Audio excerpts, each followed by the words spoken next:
प्यारे बच्चों, शुभ सायंकालीन संध्या। आज हम पुनः कक्षा 9 की हिंदी साहित्य की पुस्तक क्षितिज भाग 1 प्रथम का अध्ययन करेंगे, जिसमें आज हम लोग पुनः पढ़ेंगे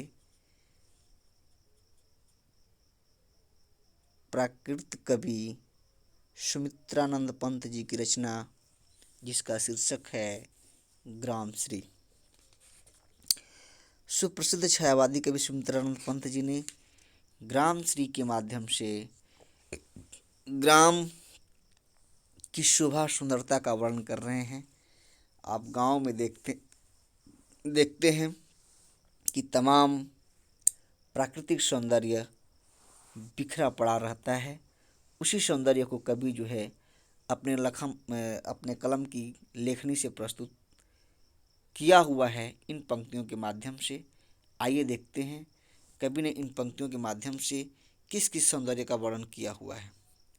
प्यारे बच्चों, सुमित्रानंद पंत जी लिखते हैं, अब रजत स्वर्ण मंजरियों से लद गई आम्र तरु की डाली, झर रहे ढाक पीपल के दल, हो उठी कोकिला मतवाली। महके कटहल मुकुलित जामुन, जंगल में झरबेरी झूली, फूले आंडू नींबू दाड़िम, आलू गोभी बैगन मूली। अर्थात किस मौसम में ये सारी चीज़ें होती हैं, उसी मौसम का कवि ने यहाँ पर सुंदर मार्मिक वर्णन किया हुआ है। अर्थात कवि यह हम सभी से प्रश्न कर रहा है, बता रहा है, और मैं आप लोगों से प्रश्न कर रहा हूँ कि वह कौन सा मौसम है, कौन सी ऋतु है जिस ऋतु में आम की डालियों पर बौर आते हैं। वह कौन सी ऋतु है जिसमें हमें बेर खाने के लिए प्राप्त होते हैं। वह कौन सी मौसम है जिसमें गोभी, आलू, बैगन, मूली आदि आदि विभिन्न प्रकार की सब्जियां हमें भरपूर मात्रा में प्राप्त होती हैं। तो ये सारी चीज़ें जिस मौसम में हमें प्राप्त होती हैं फसल, उसी मौसम का वर्णन कवि यहाँ पे किया हुआ है। अर्थात वसंत ऋतु के आगमन का ठीक है सुंदर सा वर्णन कवि ने कुछ इस प्रकार किया हुआ है। आइए देखते हैं। कवि ने लिखा हुआ है कि अब रजत स्वर्ण मंजरियों से लद गई आम्र तरु की डाली। कवि कहता है रजत मतलब होता है चांदी। चांदी का यहाँ अर्थ चांदी से नहीं बल्कि उसकी रंग से है, अर्थात सफ़ेदी से है। स्वर्ण का अर्थ सोना है। सोना का अर्थ यहाँ पर स्वर्ण का अर्थ सोना नहीं बल्कि उसके रंग सुनहरे कलर से है। मंजरियों का मतलब है जो आम के वृक्ष के डालियों पे जो सर्वोपरि होता है, अर्थात जहाँ से कल्ले निकलते हैं। अब कल्ले ना निकल करके वहाँ आम में मोर निकल रहे हैं, उस स्थान का वर्णन कवि ने किया हुआ है।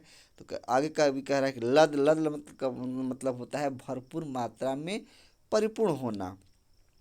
लद गई आम्र तरु की डाली, कह रहा है कि आम रूपी वृक्ष की डालियां लदी हुई हैं। अर्थात कवि क्या कह रहा है देखेंगे तो कवि सुमित्रानंद पंत जी वसंत ऋतु के आगमन से प्रभावित आम के पेड़ के बारे में यहाँ पर वर्णन किया हुआ है।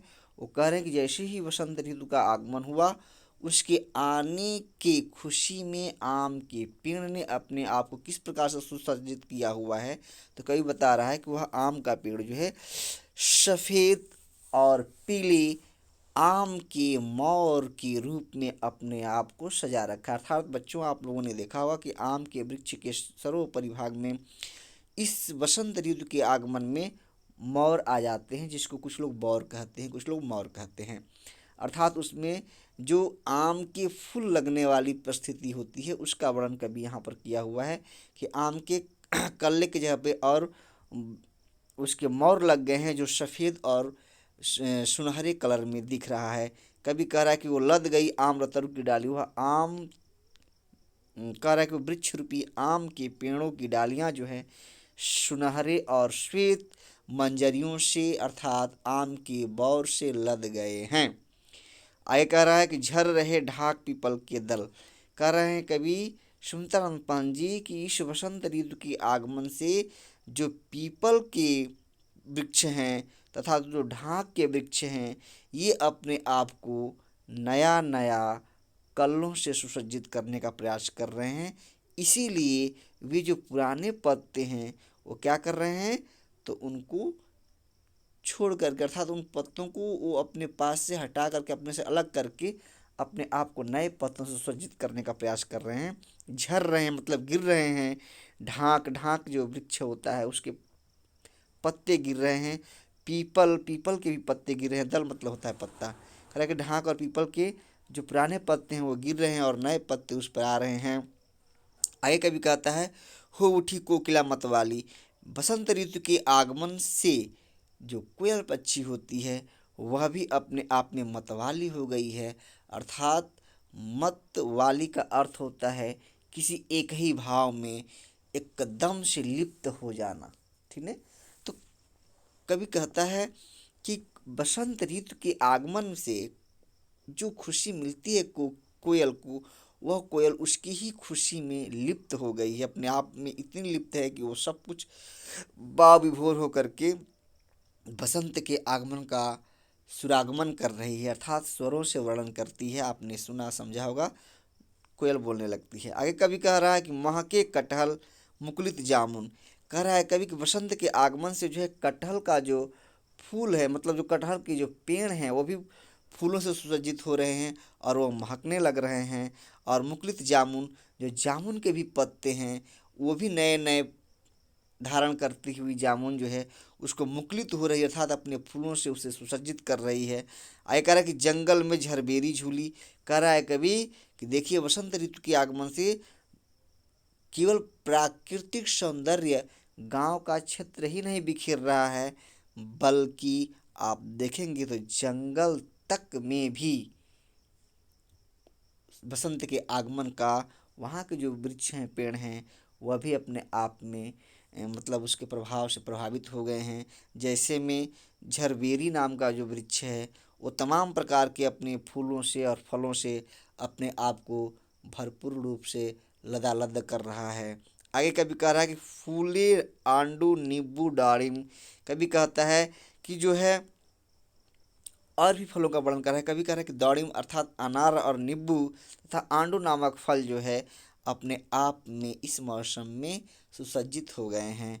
और सब्जियों के बारे में वर्णन कवि करते हुए कहता है कि आलू हो गया, गोभी है, बैगन है, मूली है, इस वसंत के आगमन में अपने आप को परिपूर्ण रूप से सुसज्जित कर लिए हैं और खुशहाली व्यक्त कर रहे हैं। अर्थात कवि यहाँ पर ग्रामीण क्षेत्र से लेकर के जो जंगली क्षेत्र है इस क्षेत्र के सौंदर्य का वर्णन किया हुआ है।